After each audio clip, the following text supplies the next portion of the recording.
The issue for determination is whether to grant or deny bail or bond to the applicant, accused person.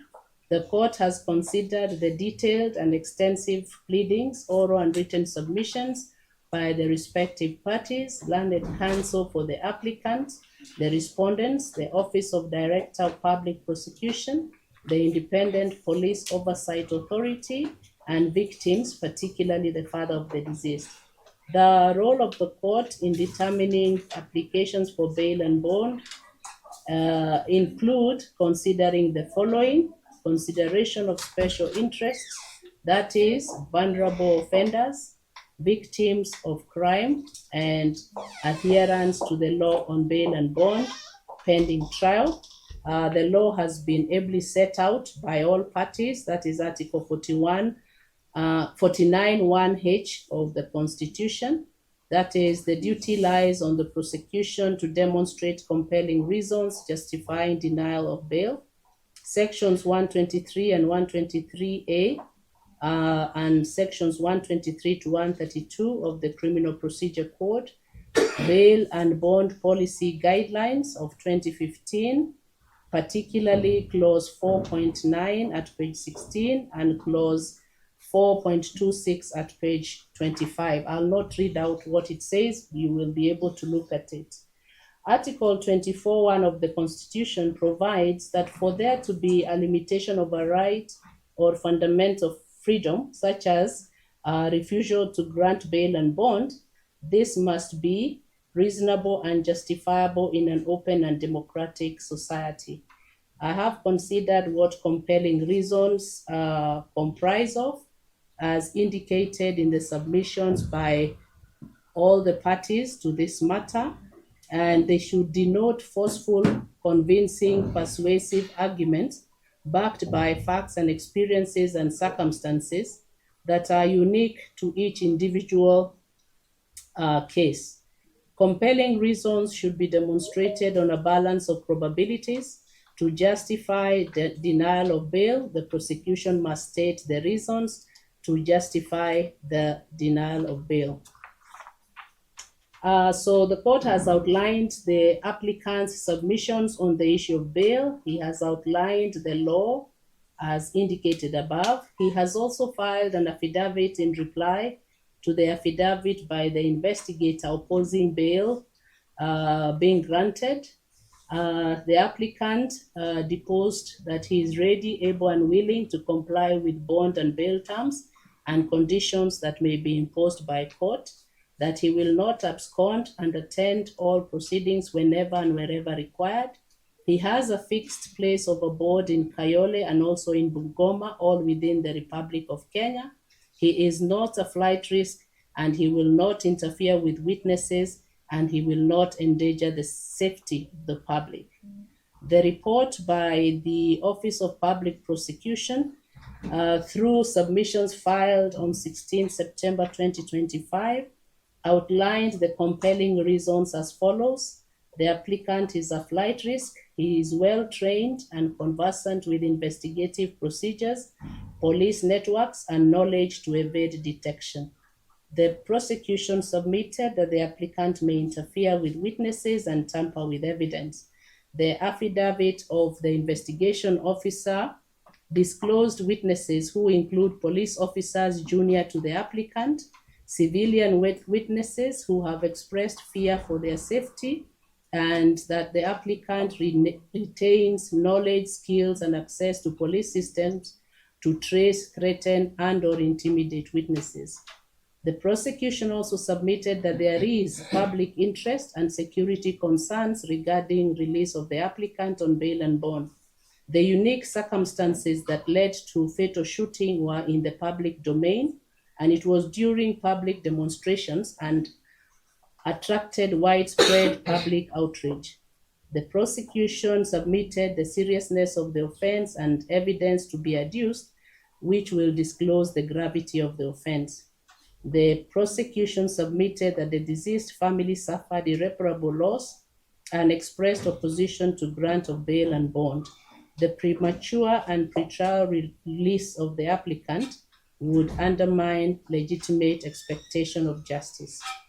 The Independent Police Oversight Authority presented their affidavit in opposition to grant of bail and bond through the lead investigation officer, and in a nutshell, in paragraph 7 to 9, outlined investigations that disclosed law enforcement officers accosted an innocent bystander, that is the deceased, and the unique circumstances that unfolded leading to the deceased demise.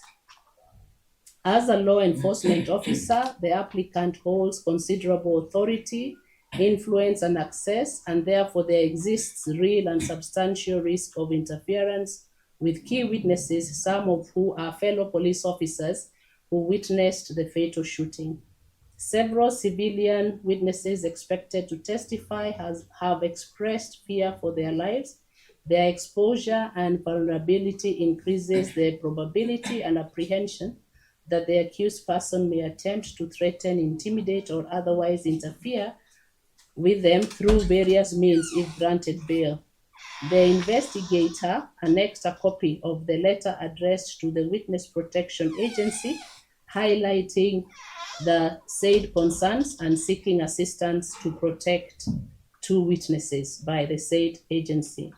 The applicant, having been served with committal bundles and contents therein, may be tempted to flee from the jurisdiction of the court, and there exists public interest in this matter, and releasing the applicant at this point on bail and bond may erode public confidence in the criminal justice system. The victims report, counsel for the victims submitted that the matter attracted strong public interest stemming from the unique circumstances of the matter.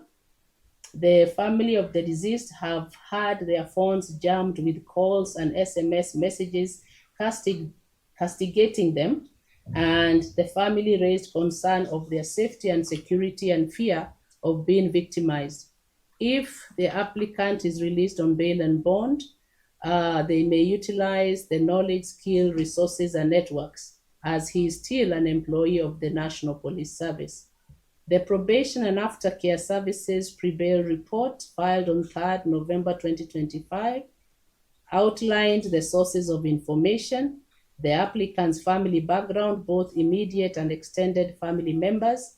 They vouched for the applicant's character, and whereas they recognized the seriousness of the offense, they supported the applicant's release on bond and proposed a family member as surety to ensure applicants' compliance with bond terms and conditions.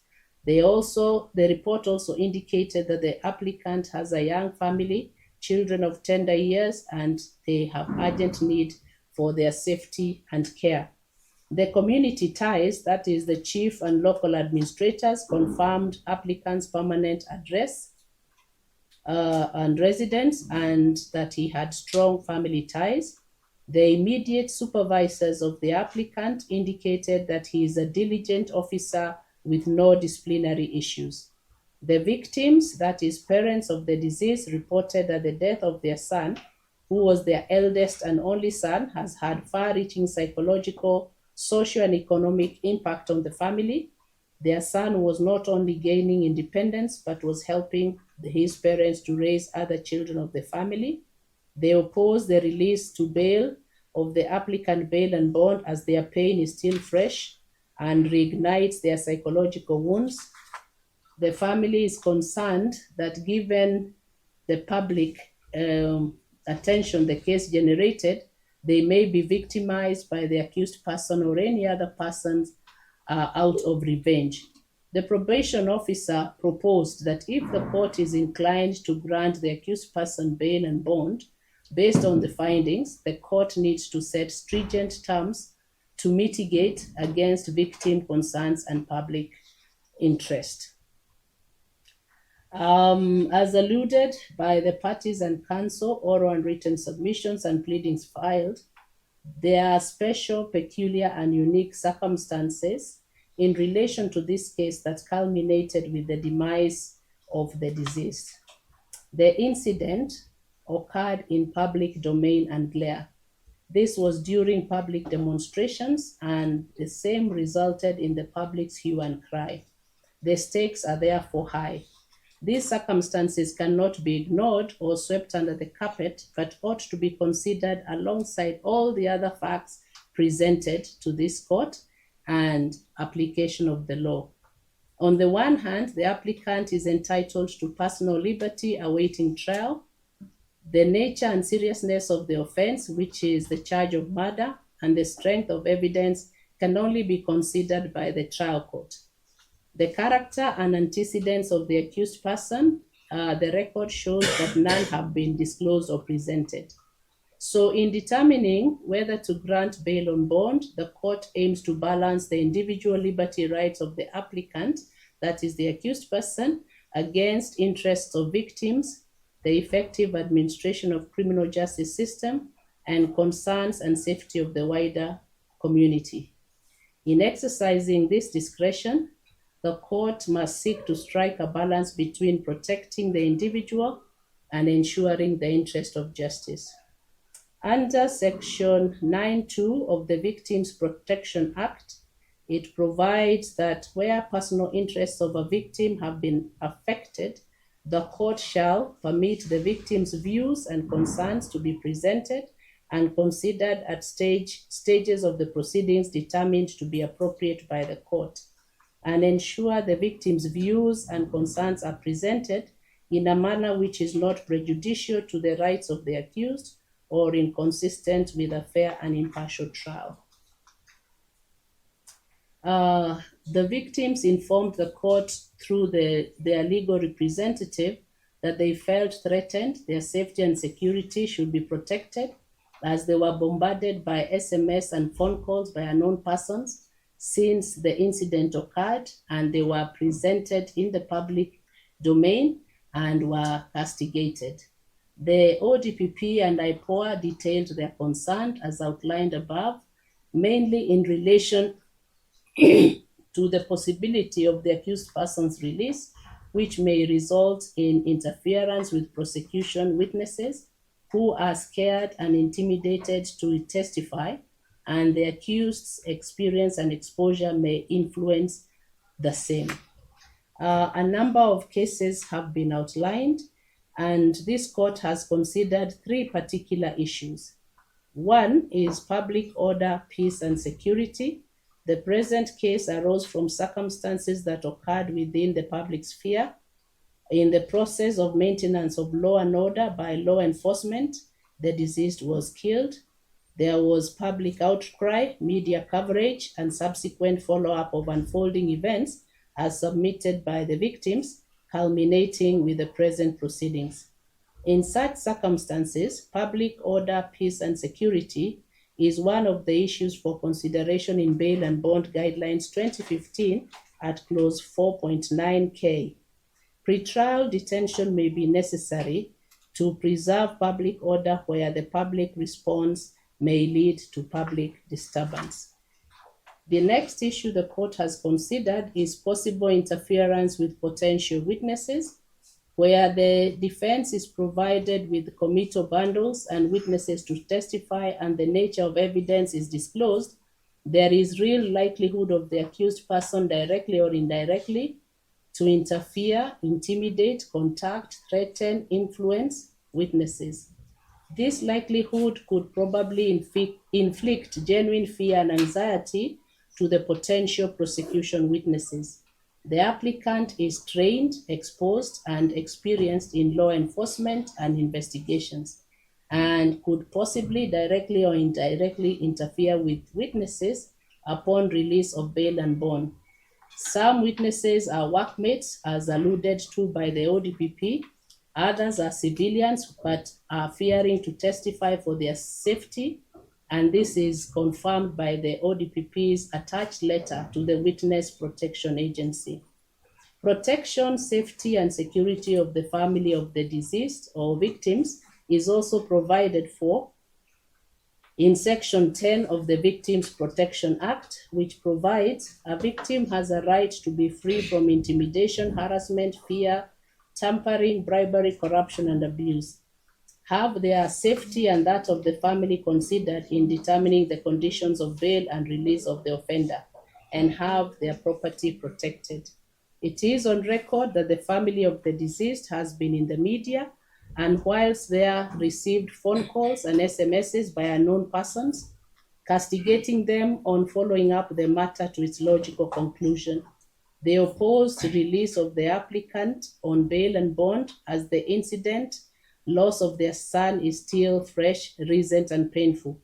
They are apprehensive of interference of witnesses or evidence or hearing process. Having been exposed, they fear for their safety and security, and therefore this court will err on the side of caution and protect victims and witnesses until the trial commences and proceeds, and thereafter the bail and bond may be reconsidered by the trial court. So the case law above depicts situations where the court may withhold the grant of bail and bond.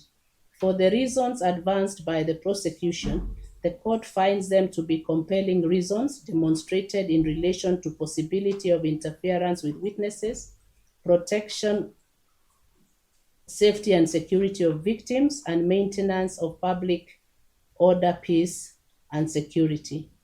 The prosecution has also presented the affidavit by the investigator that confirms witnesses are fellow colleagues and vulnerable witnesses who fear for their safety and security.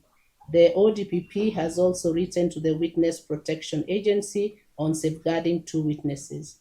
Therefore, these are the following orders that the court grants. Number one, for now, the bail and bond application is denied to protect victim, family members, crucial, vulnerable, and/or key witnesses whom, according to ODPP and IPOA reports, fear harm and will prevent witnesses from possible interference. Two, the provisions of bail and bond do not limit the number of times the request for bail and bond may be made, as was stated in the case of Republic versus Ahmad Abulafadi Muhammad and another. Three, the trial court may consider expediting the trial and having the evidence of vulnerable witnesses testify on priority first. And four, the court file shall be placed in court number 1, which is the trial court, through the DR Criminal Division on 17th February 2025 on the way forward. So we will give a copy of the same to the DR this afternoon.